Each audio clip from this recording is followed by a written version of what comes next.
Hi there, Happy New Year. You know, the holidays are finally winding down. We got our big hurrah tonight, and of course our New Year's Day recovery, and probably a nice meal as well. And so, you know, over the past couple weeks, we've talked about a lot of different things. Hopefully, help you keep your life on track. I got a really cool email the other day from a young lady who really has enjoyed the videos and been able to actually put them into action in her life over the holiday season. So if you haven't seen all the videos, click some of the links in the sidebar and go ahead back and take a look at them. You know, the socializing is what the holidays are all about. And you know, I went to the Culinary Institute. It's in Hyde Park, New York. It is like the only, not just the top, but it is the only, really, cooking school in the United States. It's devoted solely to cooking. That's their total college curriculum. You know, all the other culinary schools are kind of divisions of colleges. Anyway, Escoffier, the founding father of culinary arts, that's what you study when you go to culinary school. He kind of developed the culinary cuisines of modern society. And prior to him, eating was for sustaining life, which is where we started our video series on, is like eating is to sustain life. But he brought in the era of eating is entertainment. And this was in the late 1800s. I don't know what, 1886, something like that. And what happened, you know, it went into, think about the Titanic. Eating was like the total entertainment on the ship. And so that whole Edwardian era had converted eating into entertainment, and where it did, you know, it wasn't as extravagant as it was, say, on the Titanic, but we still, to this day, maintain eating as social interaction in the way that we get along with people, and it's a definitive part of everyday life. So, you know, none of us are going to, like, go on a diet as per what most people think of a diet, and that is kind of deprive yourself of fun and entertainment. And so, you know, we started out, our very first tip that I gave at the beginning of this series was about how to eat out at a party.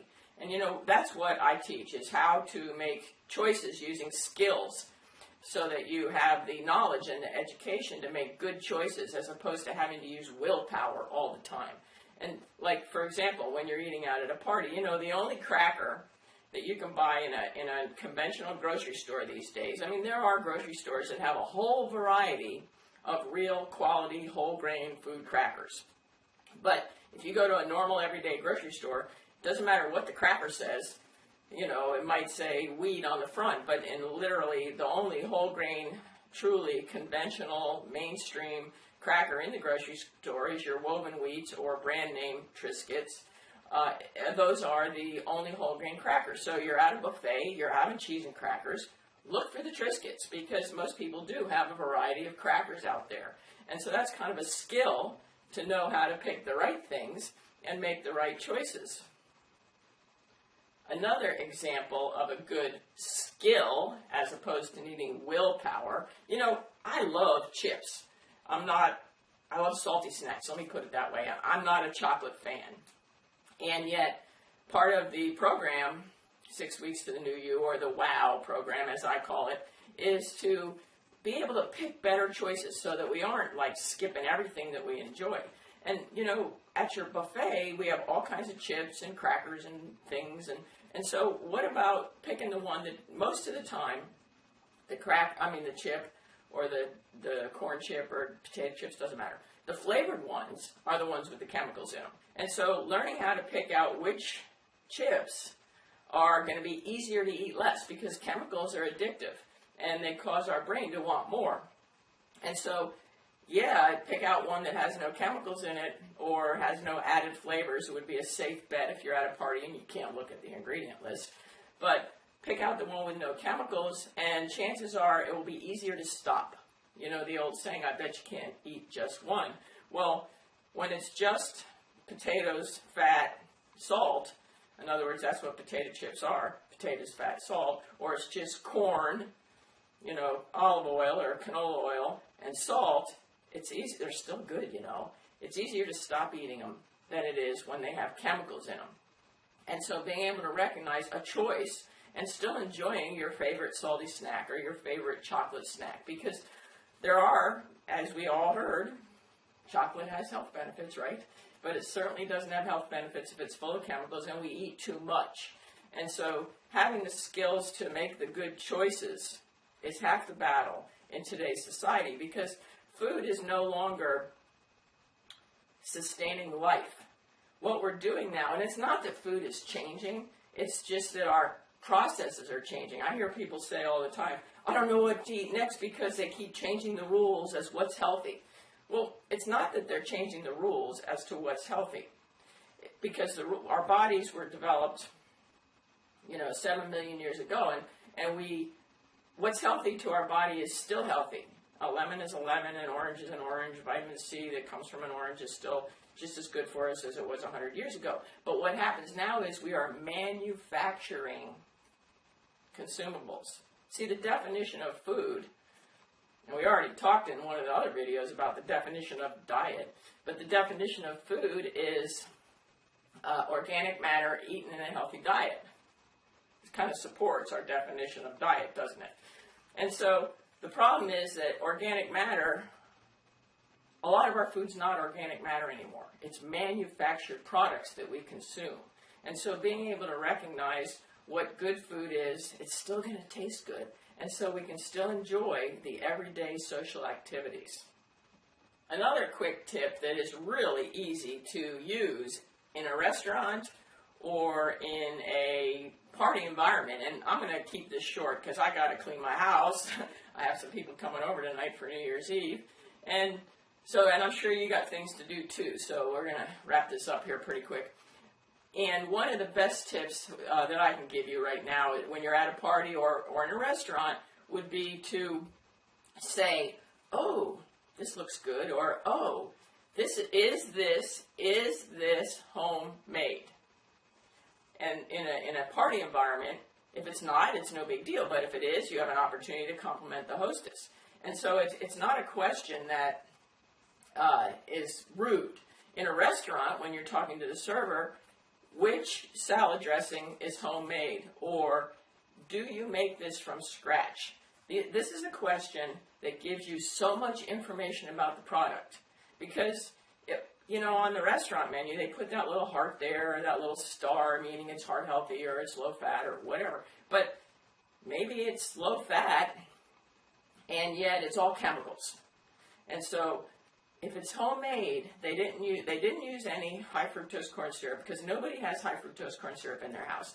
They didn't add any chemicals or MSGs or artificial colors, things like that. So it gives you so much information on the value of what you're putting in your mouth, and that's what good eating is about, is making sure that everything you put in your mouth has value, not about eliminating, because I love dessert too. And so, making sure that you have the best value possible for each choice is what's going to sustain you on the long term in any eating plan. Did you know, I think I said this before, but 85% of the American population has a preventable disease. Also, 85% of the American population is overweight.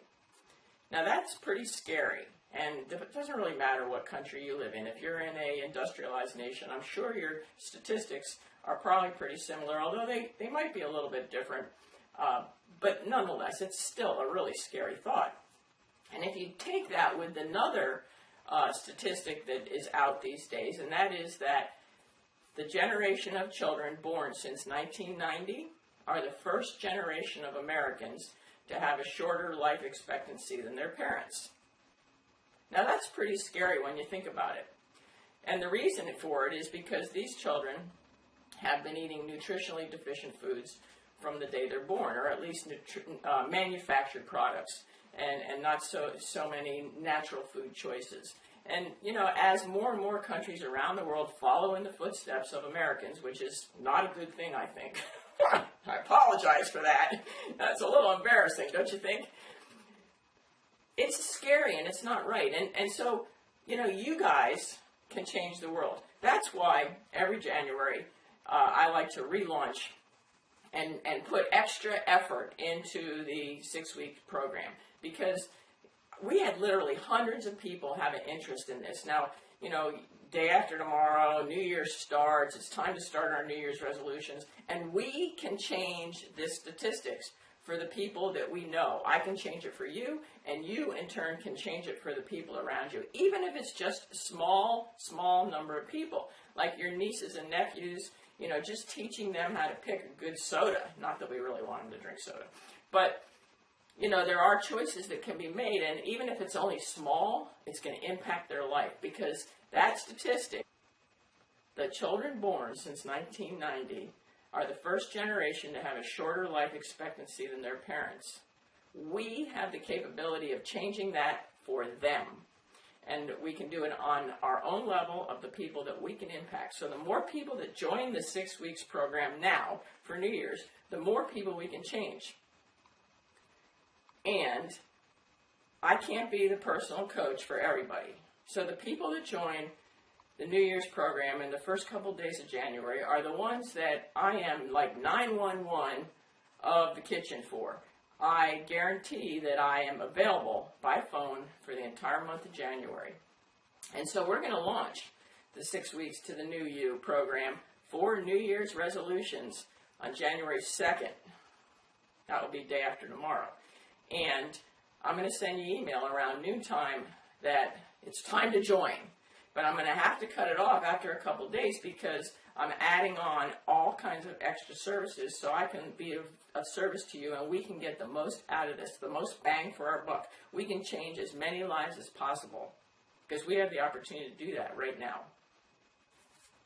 Over the last couple weeks, I have given you so much good content that you can use to change your life and change the lives of families around you that you don't, if you're not in the mood to make a New Year's resolution, you certainly don't have to because I've given you a lot of stuff that you can use and you can always join later.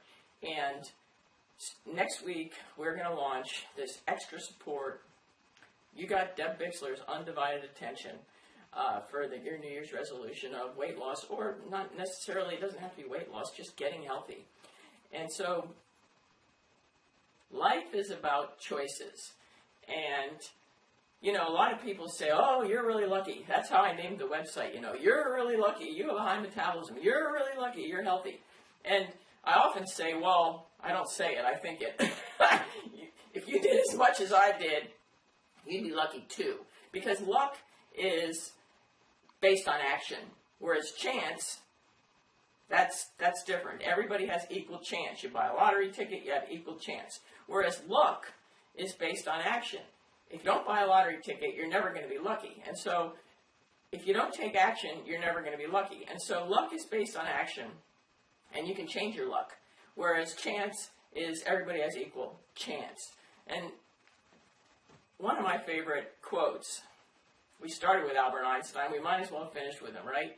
Is the definition of insanity, which Albert Einstein says, the definition of insanity is doing the same thing over and over again and expecting different results. And so yo-yo diets don't work. Why do we keep trying them?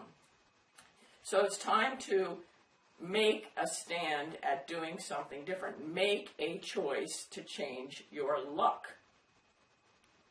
One small change, and that's the way the WOW program, the 6-week program works, is that each day one small change turns you into a new person. And with time you become ready for another change rather than doing it all at once. So keep an eye on your email. We're going to start taking sign-ups for people who want to be in the New Year's Resolution Club and get Deb Bixler's undivided attention hotline straight in, and we'll change the world. Have a happy New Year and be safe.